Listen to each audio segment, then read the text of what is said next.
Nous vivons à une époque où l'humanité, bien que se croyant triomphe de la technologie et maîtresse de la matière, a perdu le lien le plus sacré et originel qui l'unissait à sa demeure primordiale, la Terre. Nous nous déplaçons chaque jour sur des surfaces de béton froide, nous dormons suspendus dans des structures isolées du sol, nous respirons un air artificiel filtré par des machines impersonnelles. Pourtant, nos corps ont été façonnés pour vibrer au rythme du souffle de la planète. C'est dans cette fracture que réside la racine invisible de maux qui se propagent comme des épidémies silencieuses, anxiété, insomnie, inflammation chronique, dépression sans nom. Les anciens auraient crié à la malédiction. Nous, au contraire, appelons progrès ce qui nous sépare de la source de la vie. Mais voici la révélation. Ce que les civilisations les plus savantes gardaient comme un secret sacré, la science contemporaine le confirme aujourd'hui avec stupéfaction. Ce n'est ni un mythe, ni une superstition. La Terre est notre médecine, la plus pure et la plus puissante, et elle l'a toujours été. Au cours de ce voyage, nous découvrirons comment le corps humain, véritable antenne biologique, a été conçu pour recevoir les fréquences curatives de la planète, et comment chaque papier nu peut devenir un acte de guérison, chaque respiration consciente une reconnexion à la source. Ce que vous entendrez transformera à jamais votre relation à vous-même, à la santé et à la nature, car le véritable secret interdit ne réside pas dans ce que cachent les puissants, mais dans ce que nous avons oublié avec culpabilité, qui nous sommes vraiment. Si ce que vous avez entendu jusqu'à présent vous a touché et que vous sentez la puissance de cette vérité oubliée résonner en vous, laissez un « j'aime » maintenant. Ce n'est pas un geste anodin, mais votre premier pas conscient vers la reconnexion à la Terre-Mère. Ce simple clic sera la déclaration que vous n'acceptez plus la séparation et que vous choisissez d'honorer cette connaissance sacrée. Les chroniques de la modernité décrivent une humanité accablée par un mal-être intérieur et des maladies chroniques, phénomènes qui, loin d'être aléatoires, partagent une origine mystérieuse et longtemps méconnue. La dépression qui affaiblit l'âme, l'anxiété qui ronge la paix intérieure, l'insomnie qui vole la nuit, l'inflammation qui ronge le corps de l'intérieur, ce ne sont là que les différentes facettes d'une même privation originelle. Pendant des millénaires, des peuples que nous considérons comme lointains ont préservé une sagesse qui a transmuté la douleur en guérison, la maladie en vigueur renouvelée, l'angoisse en harmonie vitale. Les hiérophantes de l'Égypte antique la connaissaient et la transmettaient par des initiations secrètes. Les chamans d'Amazonie la pratiquaient avec une dévotion silencieuse. Les maîtres du Tao l'ont enseigné à voix basse à quelques disciples choisis. Un secret si élémentaire qu'il semble désarmant, et pourtant si révolutionnaire qu'il a changé des destins entiers. La Terre-Mère n'a jamais cessé de s'offrir comme la plus puissante pharmacienne vivante. Tandis que les élites modernes bâtissaient des empires de verre et d'acier, séparant progressivement l'humanité de la source originelle de la vie, ce savoir était relégué au rang de superstition primitive, enfoui sous le ridicule des chroniques du progrès. Pourtant, aujourd'hui, les laboratoires les plus prestigieux du monde attestent de ce que les sages du passé proclamaient avec une certitude absolue. Notre corps est un récepteur raffiné, une antenne biologique conçue pour capter la fréquence curative de la planète. La science a redécouvert que chaque papier nu sur le sol transmet des électrons capables de neutraliser l'inflammation, que la résonance électromagnétique de la Terre synchronise les ondes cérébrales, rétablissant l'équilibre là où règne le désordre. Les ions négatifs généreusement émis par les forêts rééduquent notre système nerveux à l'apaisement et à la régénération. Il ne s'agit donc pas d'un énième manuel de développement personnel, mais de la révélation d'une conspiration silencieuse qui a condamné l'humanité à la maladie et à la confusion, obscurcissant le chemin du retour à une médecine ancestrale qui ne nécessite ni ordonnance, ni hôpital, ni intermédiaire. Il suffit de se souvenir d'une vérité que l'âme connaît déjà, vous êtes un enfant de la Terre, et la Terre n'a jamais cessé de vous attendre. Ce que vous êtes sur le point d'apprendre transformera à jamais votre relation à la santé, à la nature et à votre propre corps, car le secret le plus interdit n'est pas tant ce que les puissants ont caché, mais ce que nous avons perdu de notre identité authentique. Bienvenue donc à une connaissance capable de transfigurer votre vie. Bienvenue à votre retour aux sources. Sous nos pieds bat un cœur colossal, gardien d'une sagesse qui s'étend sur 4 millions d'années d'histoire. Dans les recoins les plus secrets des archives scientifiques et les spéculations les plus audacieuses des chercheurs, se cache une vérité qui bouleverse et subvertit les dogmes gravés dans les manuels du savoir officiel.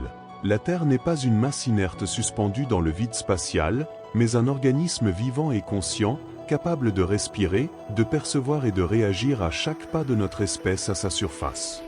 Les Grecs anciens, prévoyants, lui ont donné un nom maternel, Gaïa.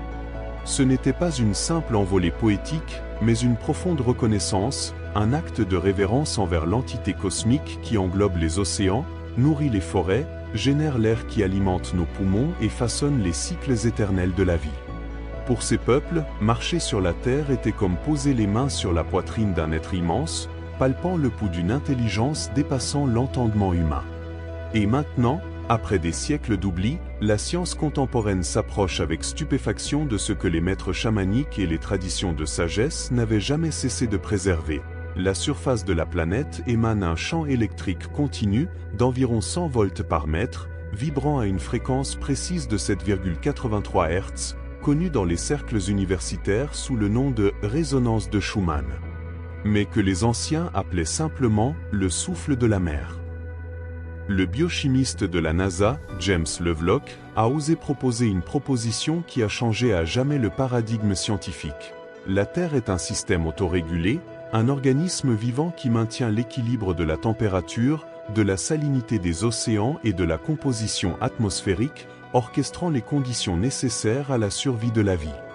Mais voici le point révélateur, la vérité qui ouvre une nouvelle perspective. Nos corps ne sont pas des machines biologiques aléatoires, mais plutôt des instruments conçus pour s'accorder à cette fréquence planétaire. Lorsque notre peau entre en contact direct avec le sol, nos ondes cérébrales se synchronisent spontanément à son rythme, le système nerveux trouve l'harmonie et les cellules reçoivent l'information électrique essentielle à leur autorégénération. Les populations autochtones connaissaient ce phénomène sous des noms empreints de sacralité. Les Amérindiens l'appelaient « marcher en prière ». Les moines tibétains le décrivaient comme une communion avec la matrice cosmique. Les Égyptiens érigeaient des temples de guérison à même le sol, sans ériger de barrières susceptibles d'entraver le flux vital de cette énergie ancestrale. Aujourd'hui, chacun peut redécouvrir cette communion, il suffit d'abandonner le poids de ses chaussures, de trouver un coin de terre, d'herbe ou de sable, de poser ses pieds nus sur les genoux de la planète et de respirer profondément. Ce qui se produit n'est pas une suggestion, mais de la pure biophysique. Des électrons libres pénètrent le corps, neutralisent l'inflammation, rétablissent l'équilibre bioélectrique et ravivent la mémoire cellulaire endormie. La Terre, en effet, n'a jamais cessé d'être le plus puissant des remèdes, nous avons simplement oublié comment recevoir son don. Et si une simple connexion peau à peau avec la Terre peut provoquer des transformations aussi radicales pour notre santé, quelles possibilités vertigineuses s'offrent à nous lorsque nous explorons les rituels secrets des civilisations les plus anciennes, conçus pour canaliser et diriger cette énergie au cœur de nos organes vitaux? Chaque empreinte laissée sur une terre sacrée était, pour les anciens, un acte de restitution et de réception. Ils abandonnaient la douleur et recueillaient la médecine éternelle. Au plus profond de l'anthropologie se cache une révélation inattendue et bouleversante. Les cultures les plus anciennes, les plus résilientes et les plus saines de l'histoire, malgré la distance géographique et l'absence de contact, partageaient un rituel secret unique, si élémentaire qu'il paraît naïf aux yeux d'aujourd'hui, mais si puissant qu'il constituait la clé de leur prospérité biologique et spirituelle.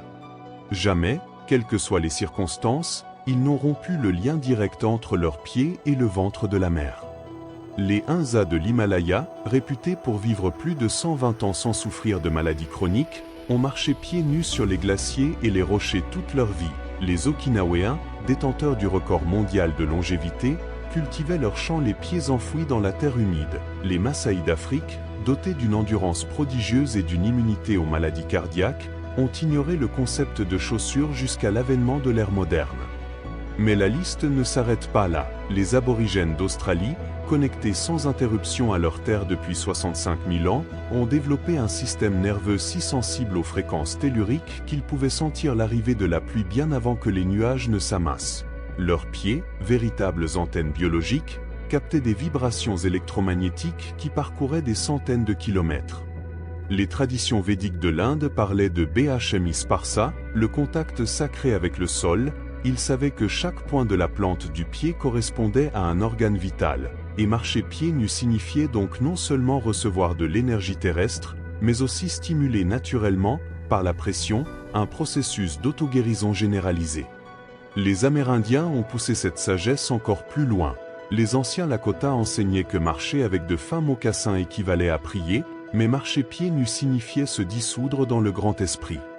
Les guerriers capables de courir plus de 100 km sans fatigue puisaient leur force dans une connexion électrique ininterrompue à la source d'énergie la plus puissante qui soit. La science contemporaine, avec une précision étonnante, a confirmé ce que ces gardiens ancestraux avaient vécu. L'Institut Atmat a démontré que marcher pieds nus pendant seulement 40 minutes synchronise le rythme cardiaque avec les champs électromagnétiques terrestres, améliorant significativement la variabilité du rythme cardiaque et témoignant d'une profonde cohérence entre le cœur humain et le cœur planétaire. Des études menées par Gaëtan Chevalier à l'Université de Californie ont révélé d'autres merveilles. Une demi-heure de marche pieds nus réduit de 62% le taux de cortisol, l'hormone du stress. Les marqueurs inflammatoires sanguins diminuent significativement, le système immunitaire est renforcé. Tout cela se produit parce que les pieds absorbent les électrons libres de la surface terrestre, neutralisant ainsi les radicaux libres responsables du vieillissement et des maladies. Mais les gardiens pieds nus savaient qu'il ne s'agissait pas seulement d'une question de santé physique. Chaque contact direct avec la Terre induisait un état que les neuroscientifiques d'aujourd'hui appellent « cohérence globale », dans lequel les ondes cérébrales alpha et θ s'intensifient, ouvrant l'esprit à des états de conscience inaccessibles aux humains modernes. Les moines zen japonais pratiquent encore la méditation kina, une marche consciente pieds nus sur la terre ou le bois naturel, certains que chaque pas guérit le corps et connecte l'esprit aux fréquences de la sagesse. Les maîtres soufis ont parcouru des kilomètres dans le désert, pieds nus, convaincus que le sable brûlant ouvrait des voies de perception spirituelle autrement inaccessibles. Aujourd'hui, chacun peut entreprendre ce même voyage. Il suffit de trouver un parc, une plage, un jardin, de marcher pieds nus 20 minutes le matin, en respirant consciemment et en ressentant la texture du sol, son humidité, sa température. Jour après jour, le sommeil s'approfondit, la digestion s'harmonise, l'esprit s'apaise, le cœur gagne en cohérence. Il ne s'agit pas d'une suggestion, mais de l'éveil d'une technologie biologique jamais vraiment perdue. Les gardiens pieds nus savaient que les pieds ne sont pas de simples instruments de soutien, mais des portes sacrées vers la plus vaste pharmacie de l'univers. Et si le simple fait de marcher pieds nus transforme si radicalement la physiologie, quelle merveille nous attend lorsque nous explorons les méthodes développées par les maîtres orientaux pour canaliser le QI de la Terre directement dans les organes vitaux, faisant du corps un temple de miracles? Dans les veines secrètes de la planète circule ce que les sages taoïstes appelaient le QI, l'énergie vitale de la Terre, représentée par un dragon de jade aux artères d'or, capable de transmettre la force primordiale de l'univers par des lignes invisibles. Dans les plus anciens manuscrits de médecine chinoise, jalousement conservés dans les monastères tibétains depuis des millénaires, ce secret est transmis, que les maîtres du Tao considéraient comme le summum de la longévité. En effet, la Terre non seulement entretient la vie par son sol, mais génère et diffuse également l'essence la plus pure de la vitalité par des courants subtils. Là où ces lignes étaient concentrées, les anciens construisaient des temples de guérison. Là où elles coulaient le plus intensément, ils plantaient des jardins de plantes médicinales, et au point de convergence, ils érigeaient des centres de méditation sacrés, croyant qu'en elles le dragon endormi respirait le plus vigoureusement. Le légendaire médecin Sun Simiao, surnommé le « roi de la médecine » sous la dynastie Tang, vécut 142 ans en pratiquant ce qu'il appelait lui-même la « communion quotidienne avec le dragon de la terre ». Chaque aube, il se prosternait sur le sol humide, pressant ses paumes et son front contre la terre dans un geste qu'il appelait « salut au dragon endormi » et visualisait des courants dorés s'élevant des profondeurs, pénétrant ses points d'acupuncture et régénérant ses organes et ses tissus. Les maîtres de Wudang ont mis au point le système le plus raffiné pour canaliser cette énergie tellurique. Leur temple était érigé précisément sur les nœuds les plus puissants des lignes énergétiques, et les pratiquants restaient des heures dans une position immobile, appelée posture de l'arbre, les pieds nus plantés sur des tourbillons d'énergie, respirant à l'unisson avec le souffle de la terre. Grâce à cette communion, il absorbait une énergie qui faisait d'eux des guerriers invincibles et des guérisseurs légendaires. Le secret le plus profond de leur pratique résidait dans ce qu'ils appelaient les 3 racines. Le QI terrestre était censé circuler simultanément par la plante des pieds et le périnée, formant un triangle énergétique convergeant vers le dantian inférieur, le centre vital situé 3 largeurs de doigts sous le nombril. Une fois ce circuit établi, le pratiquant vivait l'éveil du dragon intérieur, une expérience que les chroniques anciennes décrivent comme une inondation de lumière et de pouvoir régénérateur. La science contemporaine, utilisant des outils modernes, confirme ce savoir ancestral. Des chercheurs de l'Institut de cohérence cardiaque ont démontré que la Terre génère des schémas électromagnétiques complexes qui varient selon la géologie et les conditions atmosphériques. Ces schémas ne sont pas distribués aléatoirement, mais plutôt organisés selon des lignes définies que les géophysiciens appellent anomalies magnétiques, correspondant aux mêmes veines du dragon que l'on retrouve sur les cartes taoïstes. Le docteur Rollin M. Secrati a souligné comment une connexion consciente à ces champs induit des changements tangibles dans le système nerveux autonome, amélioration de la cohérence cardiaque, augmentation des hormones de jeunesse et entrée des ondes cérébrales dans des états alpha profonds, capables de favoriser l'autoréparation cellulaire. Mais les maîtres sont allés plus loin, ils ont découvert que chaque type de sol possède une saveur de QI différente. Le sable de quartz amplifie la clarté mentale, l'argile rouge tonifie les reins et la vitalité sexuelle, le granit augmente l'endurance physique, et les sols volcaniques intensifient le feu digestif et la capacité de transformation personnelle. Dans les monastères du mont Émeil, on a même élaboré un système de prescription terrestre. Contre la dépression, on recommandait de marcher pieds nus sur l'herbe mouillée à l'aube pendant 21 jours consécutifs. Contre l'insomnie, de s'allonger dos nu sur la terre chaude au coucher du soleil. Contre les troubles digestifs, de reposer les paumes sur du calcaire après les repas. Zhang Sanfan, immortel légendaire et fondateur du Taiji, enseignait que le secret de la jeunesse éternelle réside dans l'art de devenir un canal parfait entre le ciel et la terre. Ses disciples pratiquaient le Qigong pieds nus, visualisant les racines énergétiques pénétrer le centre de la terre et les courants dorés s'élevant le long des méridiens, nourrissant le dantian et irradiant dans tout le corps. Aujourd'hui, chacun peut commencer sa propre pratique du QI terrestre, il suffit d'identifier un morceau de terre naturelle, d'ôter ses chaussures, de se tenir debout, les pieds écartés à la largeur des épaules, de fermer les yeux, de respirer profondément et d'imaginer des racines dorées descendre dans les entrailles de la planète, tandis qu'à chaque inspiration, l'énergie s'élève tel un miel lumineux pour nourrir organes et cellules. Cette discipline quotidienne, pratiquée pendant 100 jours consécutifs, promettait aux taoïstes le premier éveil, vitalité accrue, sommeil réparateur, défense immunitaire renforcée et un sentiment de paix profonde qu'aucune tempête ne pourrait troubler. Le dragon de jade, en effet, ne cesse jamais de couler sous nos pieds. Il attend seulement que nous nous souvenions comment éveiller sa puissance. Là où les condors effleurent le ciel de leurs ailes solennelles, les anciens enfants du soleil comprenaient que la terre-mère non seulement engendre la vie, mais est aussi capable de guérir les maladies de ceux qui s'abandonnent à son étreinte sacrée. Les archives les plus secrètes des traditions andines recèlent le savoir qui a fait des Incas la civilisation la plus avancée des Amériques.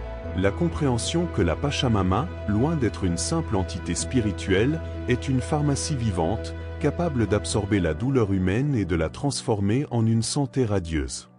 Les Chasqui, messagers légendaires qui parcouraient plus de 300 km sur des sentiers de montagne à 4000 mètres d'altitude sans jamais montrer le moindre signe de fatigue, pratiquaient un rituel secret appelé Eni avec la Pachamama, signifiant la réciprocité sacrée avec la mer. Avant d'entreprendre leur voyage, ils se prosternaient nus sur la terre des Apus, les montagnes sacrées, offrant leur peur, leurs toxines et leurs soucis au ventre de la terre, recevant en échange la force du condor et l'endurance granitique des sommets éternels. Les guérisseurs Cueros, descendants directs des Incas, perpétuent encore aujourd'hui cette tradition. Le despacho à la Pachamama, une cérémonie au cours de laquelle la terre est nourrie d'offrandes rituelles afin qu'en retour, elle dévore les maux du patient. Ils comprennent ce que la médecine occidentale commence seulement à saisir. La Terre possède un champ magnétique intelligent capable d'extraire les pathologies énergétiques du corps humain, à condition que les conditions cérémonielles appropriées soient réunies. Dom Benito Corihuaman, chaman andin du XXe siècle et gardien du pouvoir des Apus, vécut 127 ans à pratiquer ce qu'il appelait la médecine de montagne. À chaque pleine lune, il gravissait les sommets enneigés de l'Ozangate, pieds nus, se déshabillait complètement et s'enfouissait jusqu'au cou dans la neige pour la nuit. À l'aube, il en ressortait ressuscité, la peau éclatante et le regard jeune. Il enseignait que la Pachamama aspire la vieillesse lorsqu'on la laisse se nourrir de notre douleur. Les Aymaras développèrent le système de médecine terrestre le plus sophistiqué du continent. Leur Yatiri diagnostiquait les maladies en détectant les altérations du champ magnétique personnel du patient et prescrivait des bains de terre dans des lieux sacrés où les courants électromagnétiques de la Pachamama étaient les plus puissants. Pour l'arthrite, il était recommandé de s'immerger dans le sable volcanique du lac Titicaca pendant 3 aubes consécutives. Pour la dépression, de dormir nu sur la terre rouge de l'île du Soleil, en imaginant que mer absorbait toute tristesse. Dans la forêt amazonienne, les Shipibo ont repoussé cette sagesse à ses limites. Leurs Onanyabo, guérisseurs, utilisaient l'ayahuasca pour communiquer directement avec la conscience de la terre-mère, recevant des instructions précises sur la boue, l'argile ou le sable à appliquer sur certaines parties du corps pour soigner des maux complexes. Ils ont tracé de véritables cartes de pharmacie terrestre, où la diversité des compositions minérales du sol guérissait tout, des affections cutanées aux troubles neurologiques. La science moderne confirme aujourd'hui leur intuition. Le département de géomicrobiologie de l'Université d'Arizona, dirigé par le Dr Linda Williams, a identifié des bactéries présentes dans certaines argiles andines capables de produire des antibiotiques naturels plus puissants que la pénicilline, fruit de millions d'années d'évolution. Le Stanford Earth Research Institute a démontré que certaines argiles, au contact de la peau, génèrent des microcourants électriques qui stimulent la régénération cellulaire et la production de collagène. Et l'Institut national de la santé mentale a révélé que le contact physique ou même émotionnel avec la Terre active le système nerveux parasympathique, induisant des états de guérison accélérés, élevant naturellement la sérotonine et réduisant considérablement le cortisol. Les guérisseurs andins comprenaient intuitivement ce que nous appelons aujourd'hui la neuroplasticité guidée. En offrant consciemment leur traumatisme au ventre de la mère, ils activaient d'authentiques mécanismes biologiques de transformation. Le rituel suprême était le munet despacho, l'offrande d'amour. Patients et guérisseurs, agenouillés à l'aube sur la terre nue, confessaient leurs souffrances et leurs peurs à la Pachamama, les visualisant émerger de leur corps telle une fumée noire absorbée par la terre avec amour, tout en offrant des fleurs, de la coca ou des cristaux en retour. Vous aussi, vous pouvez accomplir votre propre rituel. Agenouillez-vous simplement dans un cadre naturel, posez vos mains nues sur le sol, respirez profondément et murmurez vos douleurs à la mer, en les imaginant se dissoudre en elle, tandis qu'une énergie dorée s'élève pour vous emplir de vie. Ceux qui pratiquent authentiquement l'Eni pendant 28 jours consécutifs ressentent une purification émotionnelle, un renforcement immunitaire et un profond sentiment d'être soutenus par une intelligence bienveillante. La Pachamama n'a jamais cessé de s'offrir pour dévorer votre douleur et restaurer votre santé, elle n'attendait que vous vous souveniez du langage de l'amour et de la réciprocité. Dans les manuscrits les plus anciens de la tradition judéo-chrétienne, rédigés en araméen et en hébreu primitif, réside un secret que les théologiens modernes ont trop souvent rejeté comme une pure allégorie, mais que les kabbalistes et les mystiques chrétiens percevaient comme une connaissance littérale et transformatrice. Les êtres humains n'ont pas été simplement créés à partir de la poussière de la terre, ils conservent un lien biologique et spirituel avec cette substance primordiale, un lien qui, s'il est réactivé, est capable de restaurer leur santé originelle et leur perfection perdue. Dans Genèse 2h7, le terme hébreu afar, communément traduit par « poussière », ne désigne pas la simple terre, mais plutôt une substance chargée de potentiel divin, un élément imprégné du souffle créateur. Les rabbins de Safed, gardiens de la Kabbale la plus profonde, enseignaient que cet afar ne s'est pas dissous avec le temps, mais demeure en des lieux consacrés sur terre, préservant la fréquence vibratoire primordiale de la création, accessible à ceux qui connaissent les rituels de reconnexion. Le prophète Élisée, par exemple, purifia les eaux de Jéricho non seulement avec du sel, comme le rapporte le récit biblique, mais en mélangeant ce sel à la phare Kadosh, la poussière sacrée provenant du site où Josué avait érigé les 12 stèles commémoratives. Les kabbalistes enseignaient que certaines terres préservent la mémoire spirituelle des événements sacrés qui s'y sont déroulés, transmettant des fréquences miraculeuses à ceux qui s'y connectent consciemment. Jésus lui-même recourait systématiquement au remède de la terre sacrée. Lorsqu'il guérit l'aveugle-né, il mélangea salive et terre, formant de la boue qu'il appliqua sur ses yeux, réveillant ainsi l'alliance ancestrale entre la poussière et l'esprit.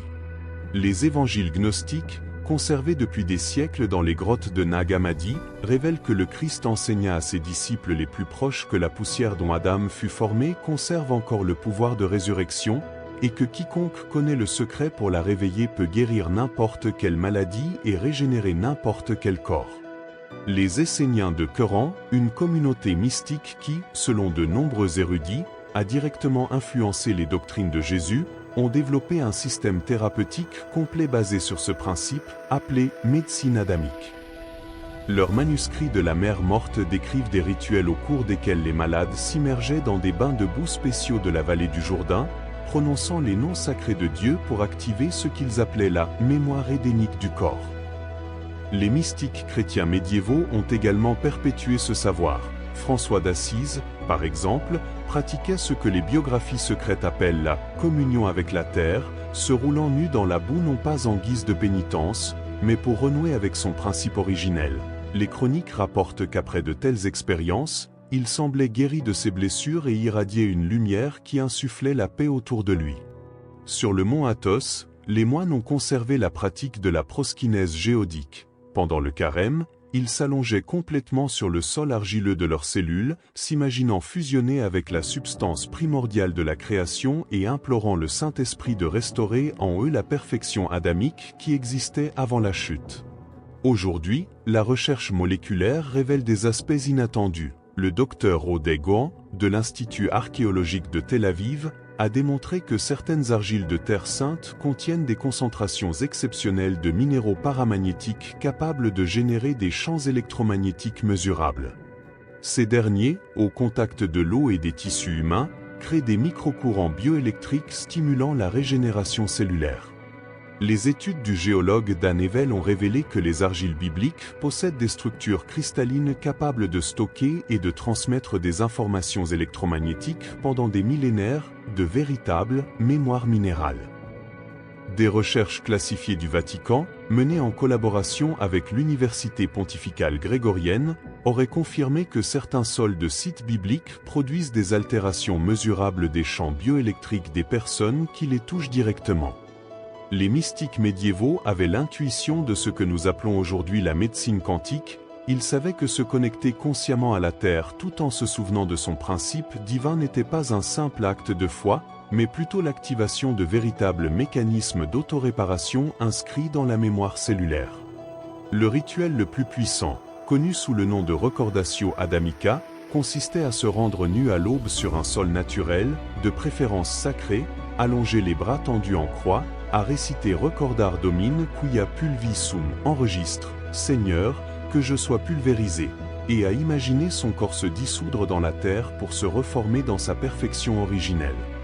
Cette pratique, prolongée pendant 33 minutes en mémoire des années terrestres du Christ, impliquait une respiration consciente, visualisant l'absorption de la mémoire divine à chaque inspiration et la libération des maladies et des toxines à chaque expiration. Aujourd'hui encore, chacun peut initier cette médecine adamique, il suffit de s'agenouiller sur la terre naturelle, d'en recueillir une poignée et de contempler l'humilité d'être poussière animée par le souffle divin et la toute-puissance de préserver en soi le souvenir de la perfection originelle. En appliquant la terre humide sur le front, les mains ou les pieds, en répétant mentalement « Active en moi le souvenir de ma perfection originelle », l'ancienne faculté d'autoréparation est réveillée. Les maîtres promettaient que 40 ans de pratique quotidienne de ce rite mèneraient à une première résurrection, un renouveau de vitalité, une libération des schémas émotionnels archaïques et une union profonde avec la présence divine qui imprègne le corps et la terre. La poussière sacrée de la Genèse n'a jamais cessé de préserver le pouvoir de la création, elle n'attend que l'humanité pour reconnaître sa véritable nature d'enfant de la terre animée par le souffle du ciel. Les pierres sacrées n'étaient jamais disposées arbitrairement. Chaque temple ancestral était conçu comme une aiguille d'acupuncture planétaire, plantée dans les points vitaux de la Terre-Mère pour permettre à ses enfants de respirer le souffle divin de la planète. Les plans architecturaux les plus occultes des civilisations antiques dissimulent une vérité que l'archéologie moderne commence à peine à déchiffrer. Les sites les plus vénérés n'étaient pas érigés lors de prétendues épiphanies divines, mais là où la Terre elle-même générait des champs d'énergie d'une puissance inouïe. Les prêtres architectes d'Égypte possédaient de mystérieux instruments grâce auxquels ils identifiaient ce qu'ils appelaient les « veines de Ra », des courants électromagnétiques circulant sous la surface terrestre. Chaque temple de Karnak, chaque pyramide de Gizeh, chaque obélisque de Luxor était orienté et placé avec une précision millimétrique sur ses nœuds telluriques, afin que les structures fonctionnent comme de gigantesques antennes, capables de capter, d'amplifier et de canaliser l'énergie de la mer vers le corps des initiés. De même, les druides celtes ont érigé Stonehenge sur une intersection précise de lignes magnétiques que les géophysiciens modernes appellent anomalies gravitationnelles. Leurs cercles de pierre n'étaient pas de simples monuments rituels, mais des systèmes de régulation énergétique planétaire, capables de guérir ceux qui se plaçaient au centre lors d'alignements astro-particuliers. En Mésoamérique, les Toltèques construisirent Téotihuacan avec une ingéniosité qui défie encore l'ingéniosité contemporaine. La pyramide du Soleil était alignée avec une caverne souterraine riche en mica, un minéral capable de générer des champs électromagnétiques lorsqu'il était stimulé par le rayonnement solaire. Lors des équinoxes, les rayons pénétraient la chambre de mica, générant un champ thérapeutique si puissant que les chroniqueurs espagnols rapportèrent des guérisons miraculeuses parmi les indigènes qui y passaient la nuit. La science moderne, loin de démentir ces récits, en confirme la véracité. John Burke, géophysicien à l'Université du Colorado, a mesuré plus de 300 sites sacrés et découvert qu'ils étaient tous érigés sur des anomalies électromagnétiques naturelles capables d'amplifier des fréquences de 7,83 Hz, la même résonance de Schumann qui synchronise les rythmes cérébraux humains. Ainsi, les temples antiques étaient de véritables machines de guérison, non seulement des lieux de culte, mais aussi des appareils capables de rétablir l'équilibre bioélectrique de leurs fidèles. Ceux qui franchissaient ces seuils ne pratiquaient pas seulement une dévotion religieuse, mais vivaient un réalignement cellulaire, un retour au rythme cardiaque de la mer. Cette connaissance, aujourd'hui dissimulée sous le voile du mythe, peut être évoquée chez quiconque choisit de rechercher ses propres temples naturels, formations rocheuses, sources, arbres centenaires d'où émane une énergie palpable. Visitez ces lieux pieds nus, de préférence à l'aube ou au crépuscule, assis en position méditative, paumes tournées vers le sol, respirant profondément et percevant les pulsations de la terre, c'est permettre à son champ bioélectrique de se synchroniser avec la respiration de la planète. Les anciens le savaient bien, chaque être humain possède son temple terrestre personnel, un lieu unique où la mer respire pour lui avec une intensité particulière.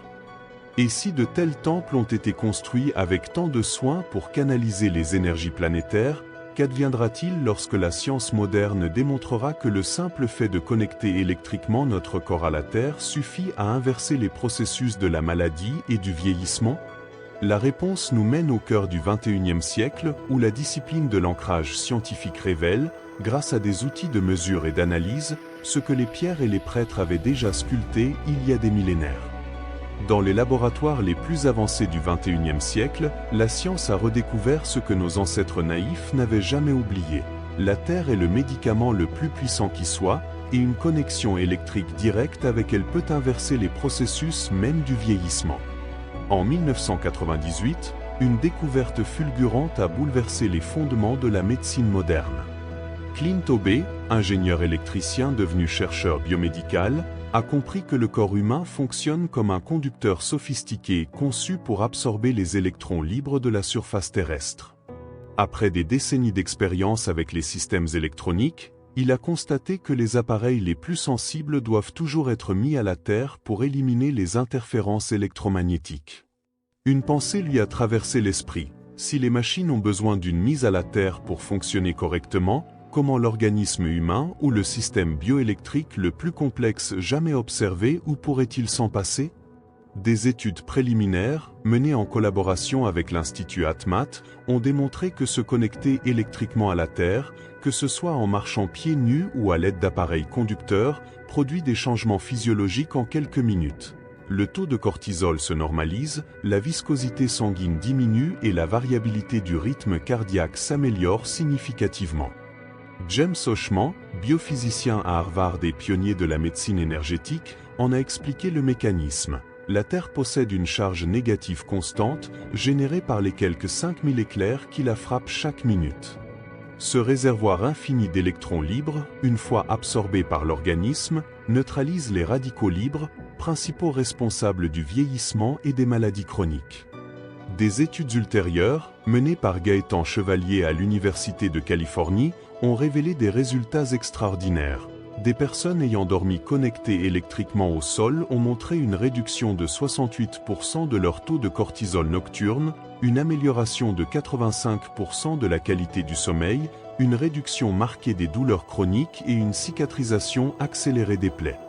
Richard Brown, cardiologue à l'Université de l'Oregon, a observé du sang humain au microscope à fond noir. Chez les sujets déconnectés du sol, les globules rouges apparaissaient agglutinés, signe d'inflammation et de risque cardiovasculaire. Après seulement 40 minutes de contact direct avec le sol, les cellules apparaissaient séparées, fluides et parfaitement saines. Le processus est clair et mesurable. Marcher pieds nus transforme le corps en une extension du circuit électrique de la planète. Les électrons libres pénètrent les points d'acupuncture des pieds, se propagent dans le tissu conjonctif entourant les muscles, les organes et les cellules, et neutralisent l'accumulation de charges positives responsables de l'inflammation systémique. Stephen Sinatra, cardiologue et chercheur renommé, a qualifié le grounding de « médicament anti-inflammatoire le plus puissant que la Terre puisse offrir ».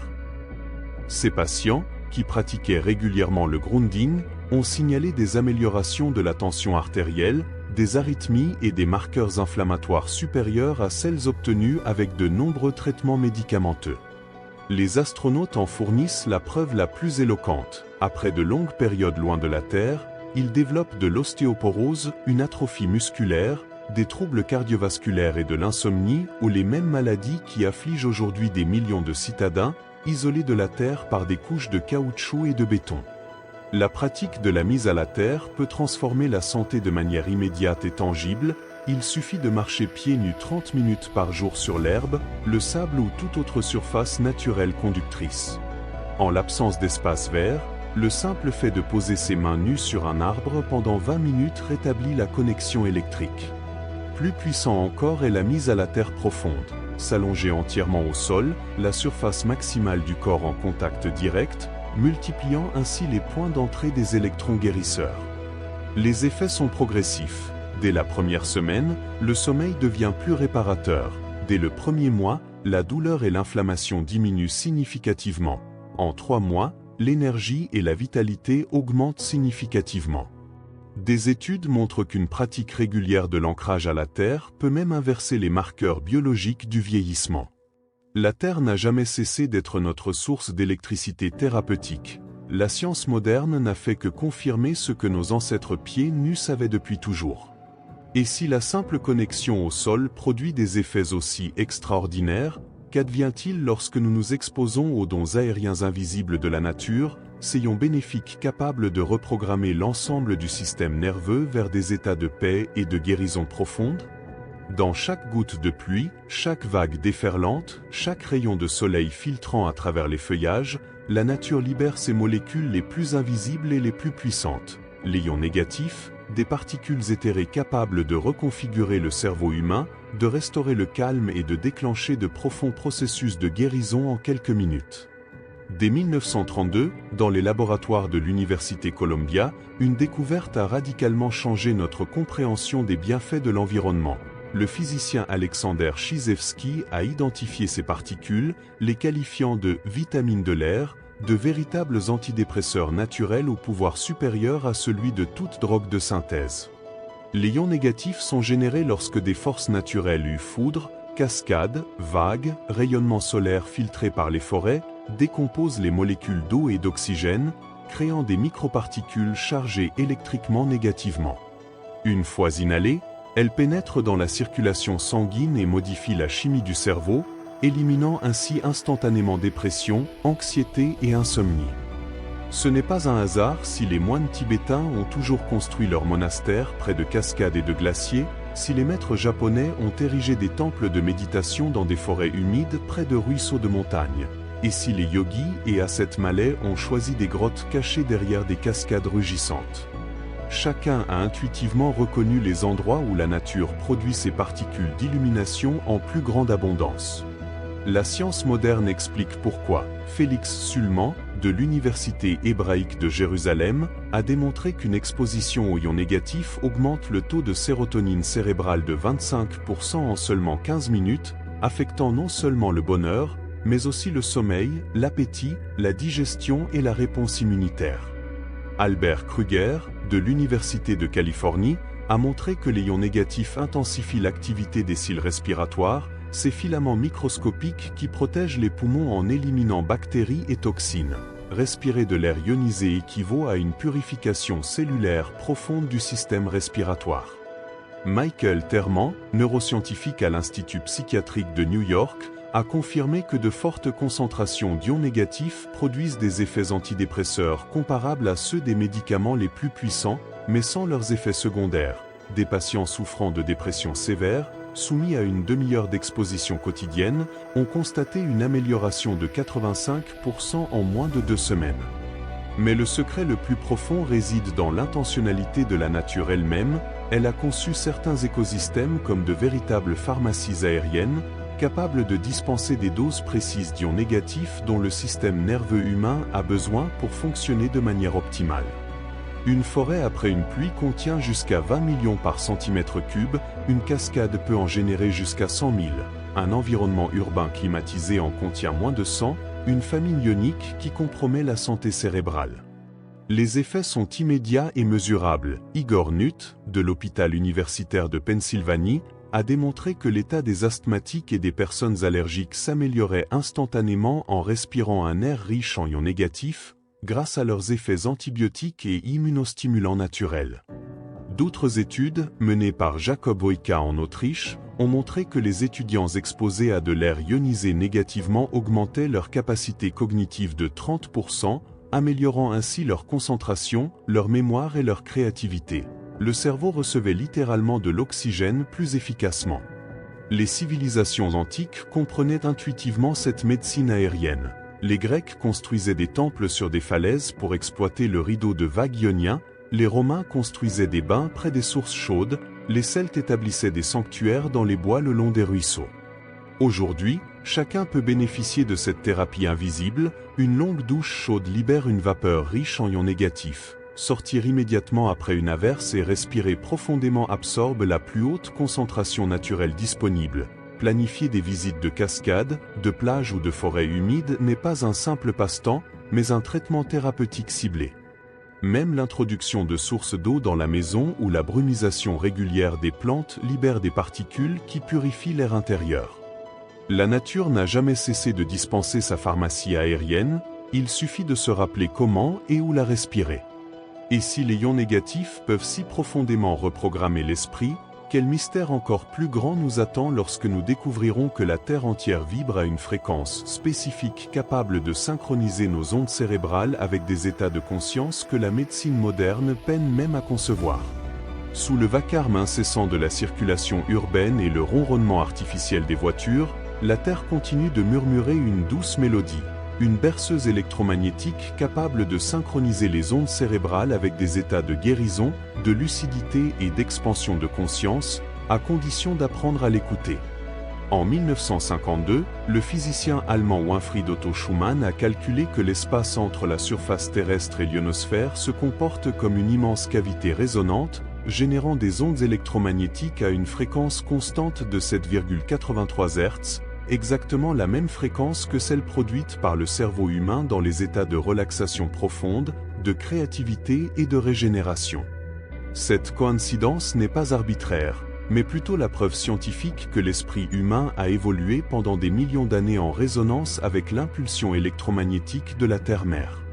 Chaque pensée, chaque émotion, chaque processus biologique de guérison a été calibré pour fonctionner en harmonie avec cette fréquence planétaire primordiale.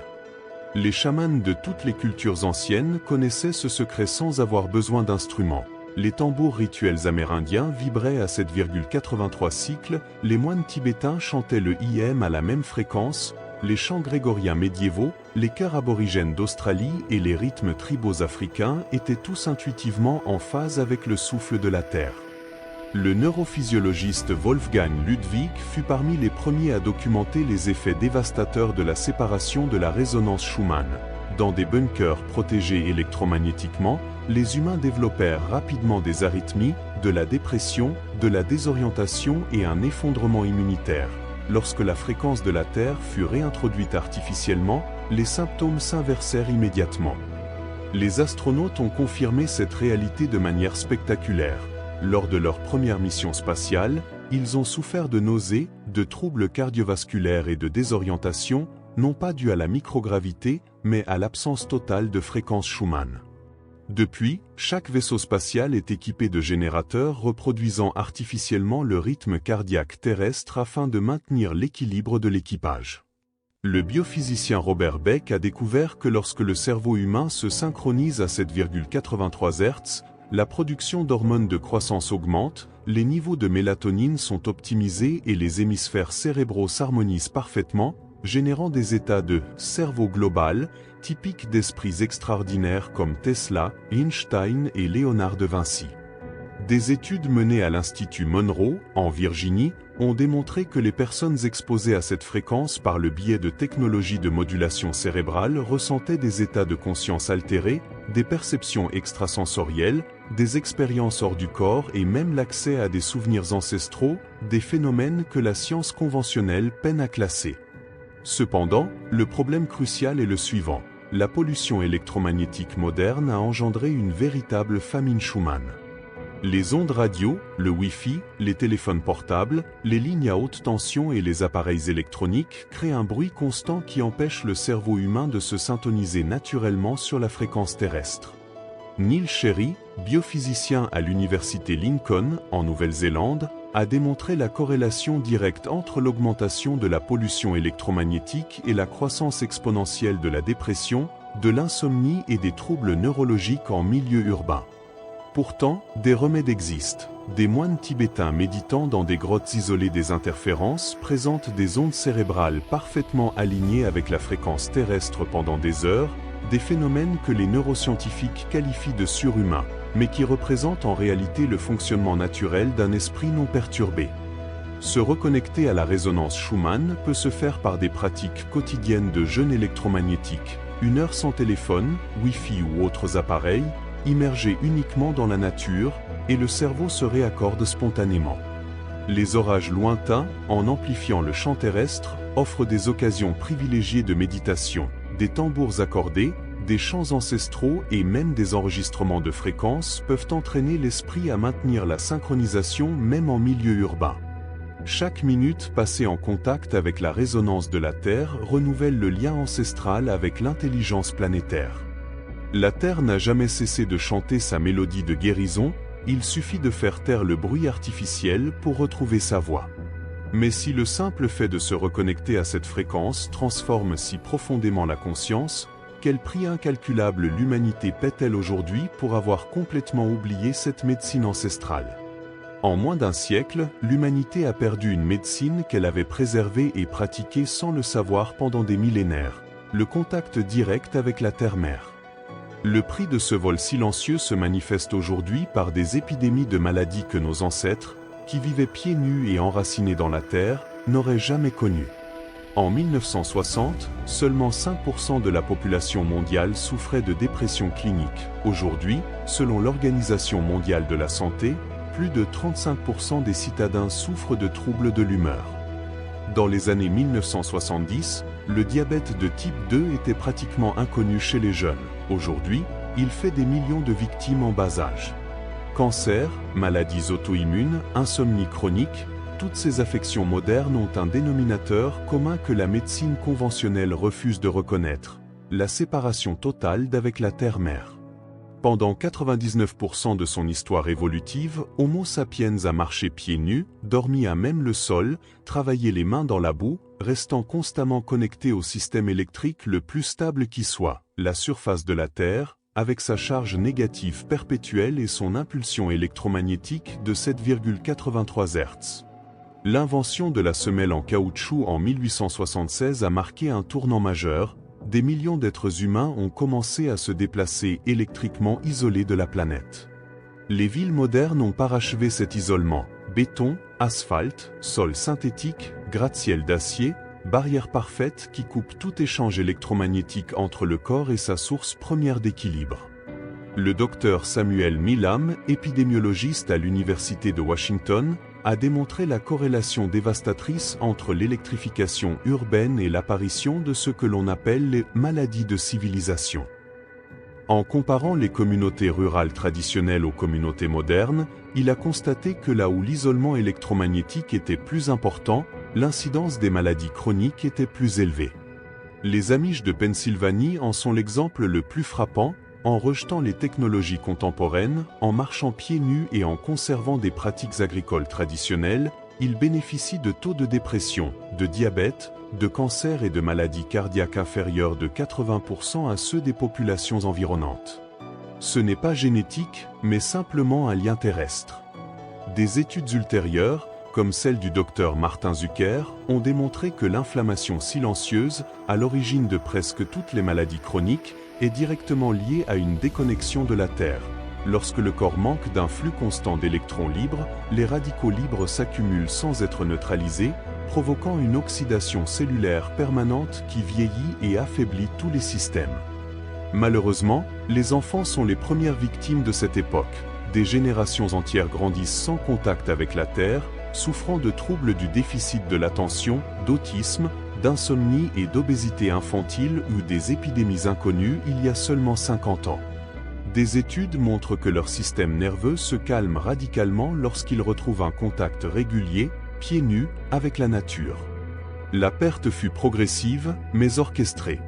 Les écoles ont remplacé les pelouses de leurs cours par des surfaces synthétiques. Les aires de jeu ont été recouvertes de caoutchouc. Les enfants confinés chez eux avec leurs appareils électroniques ont oublié l'herbe sous leurs pieds.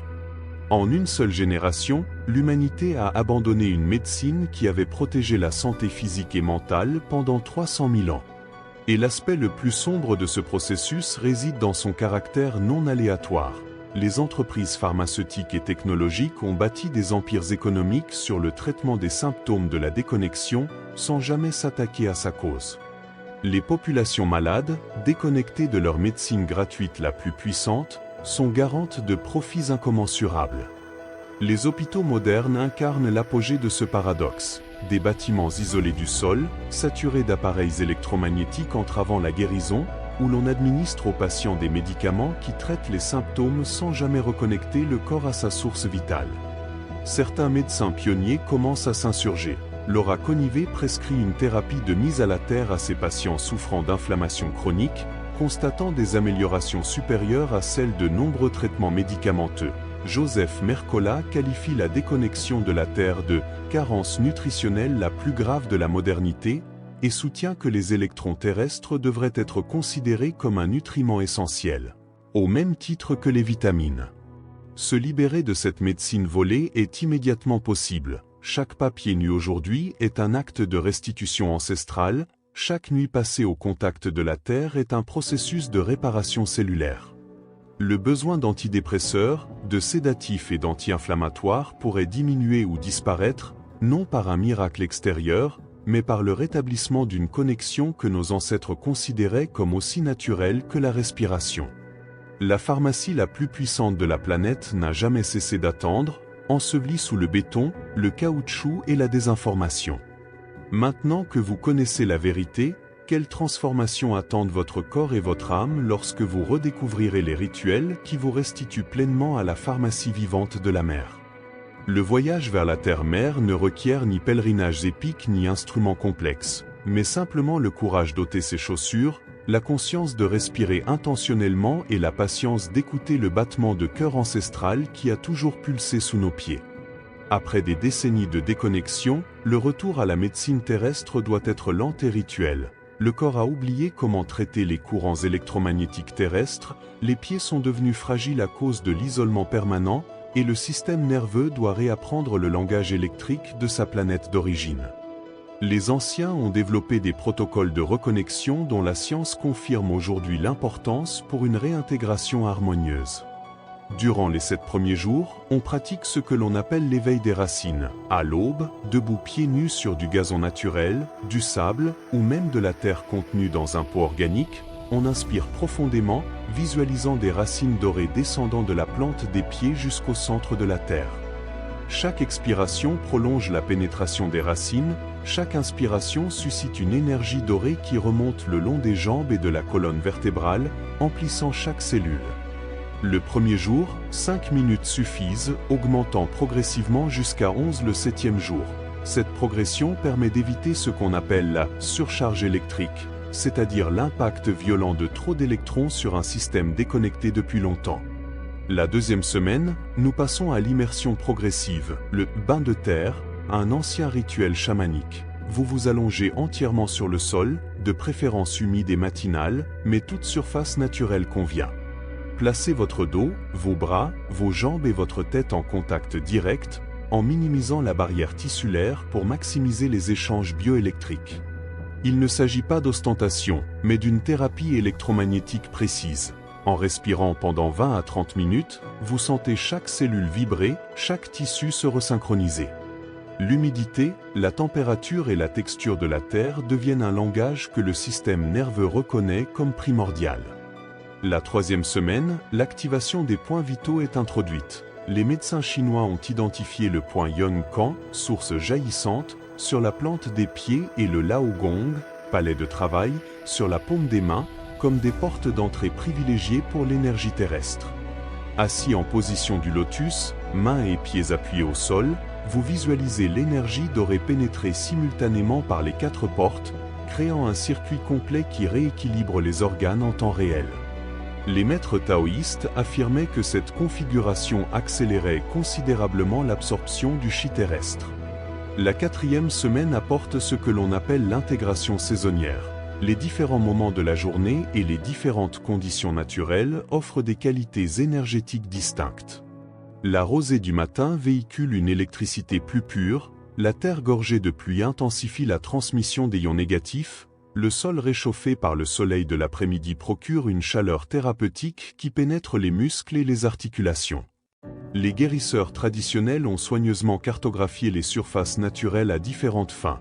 La terre fraîche contre l'inflammation, le sable chaud pour les douleurs articulaires, l'herbe humide pour l'équilibre émotionnel, la pierre lisse pour la concentration mentale.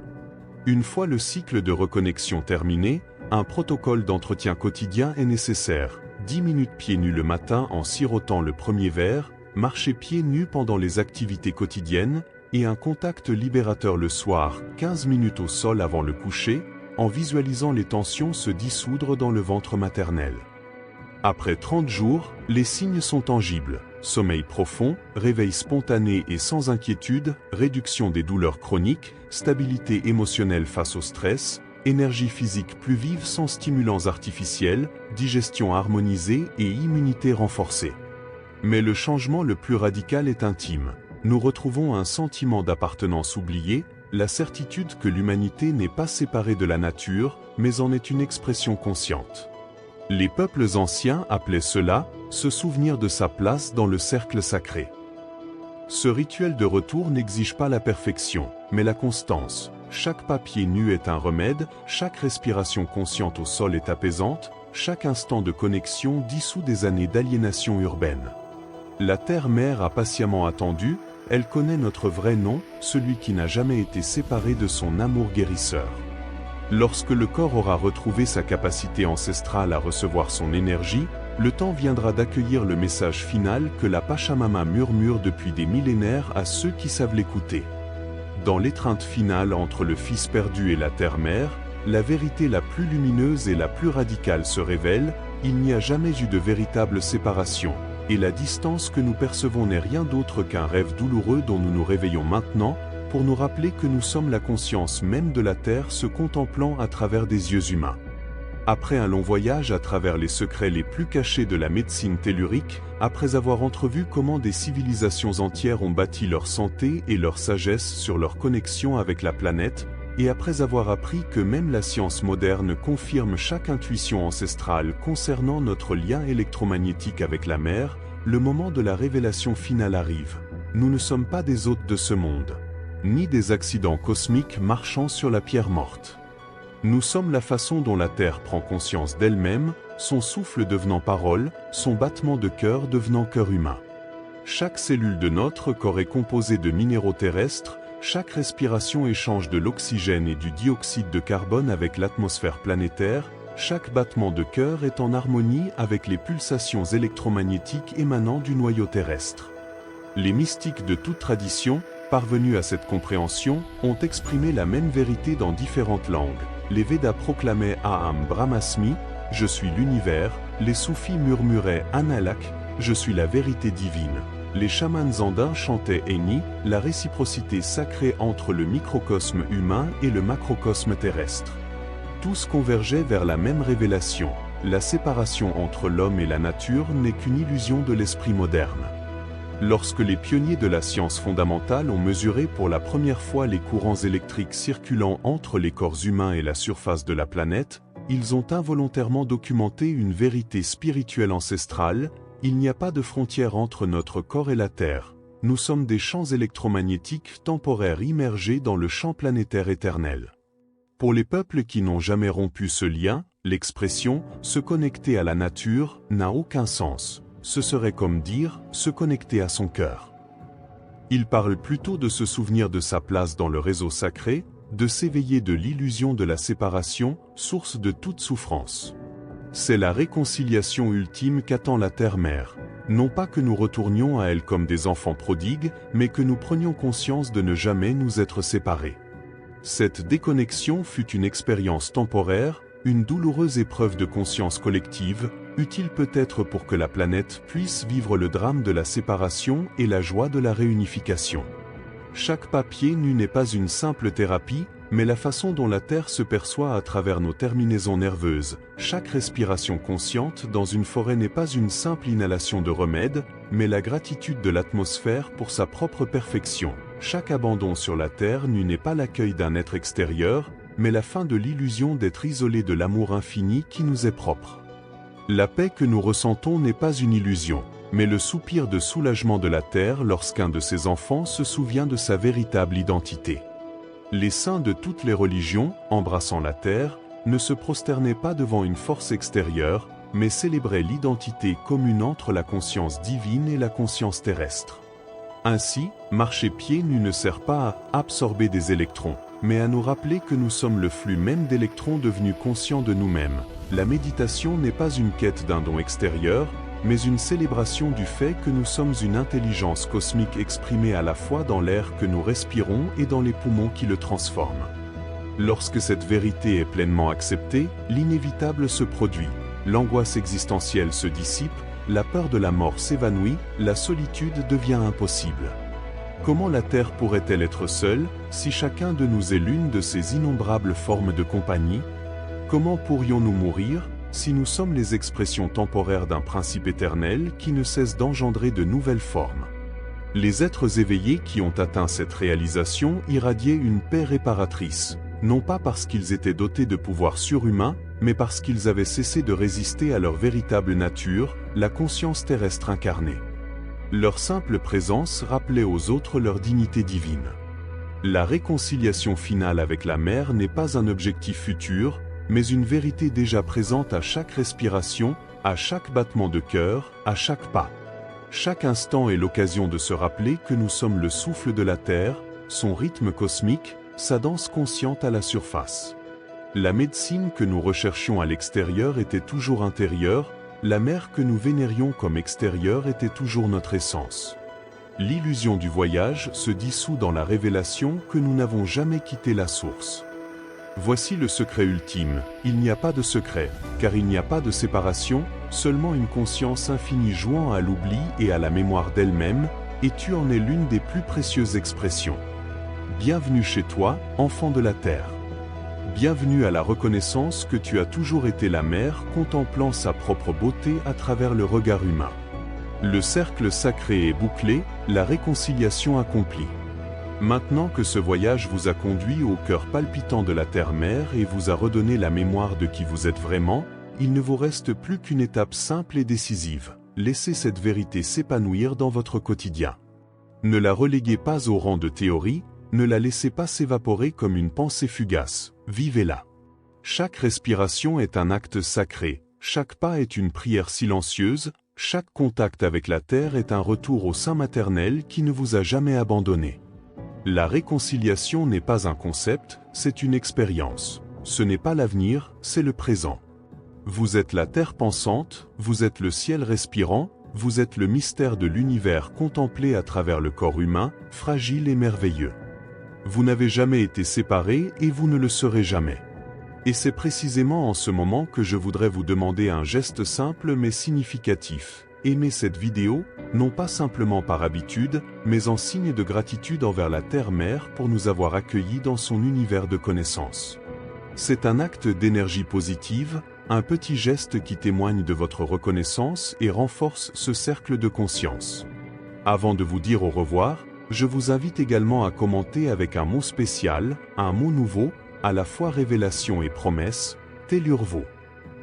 Il englobe la mémoire de la Terre, Tellu, et le renouveau, Revo, l'écho d'une vie réconciliée avec sa source. N'hésitez pas à l'écrire dans les commentaires si vous avez ressenti cette vérité, car chaque mot partagé devient une racine qui s'entremêle à d'autres racines, et ainsi la forêt de la conscience collective s'agrandit. Et si ce n'est pas déjà fait, abonnez-vous à la chaîne, non pas comme un acte passif, mais comme un choix de voix, une déclaration silencieuse de notre volonté de poursuivre ensemble ce voyage de redécouverte. Merci du fond du cœur de m'avoir suivi jusqu'ici, merci d'avoir permis à cette voix de traverser votre temps et de s'installer en votre cœur. J'espère que chacun de vos pas redeviendra une danse sacrée, que chaque respiration redeviendra un chant de gratitude, que chaque regard sera à nouveau illuminé par la certitude de ne faire qu'un avec la mer. Puissiez-vous retrouver la santé, la paix et la joie qui vous ont toujours été dues par la naissance. Puissiez-vous marcher fièrement, pieds nus et ancrés, mais le regard haut et le cœur ouvert. Ainsi, avec une gratitude infinie et un souhait venu du plus profond de mon âme, je vous dis adieu avec ces mots. Que la terre vous protège, que le ciel vous inspire, que votre cœur se souvienne toujours de son appartenance. À bientôt, frères et sœurs de la terre, nous sommes déjà réunis à la maison.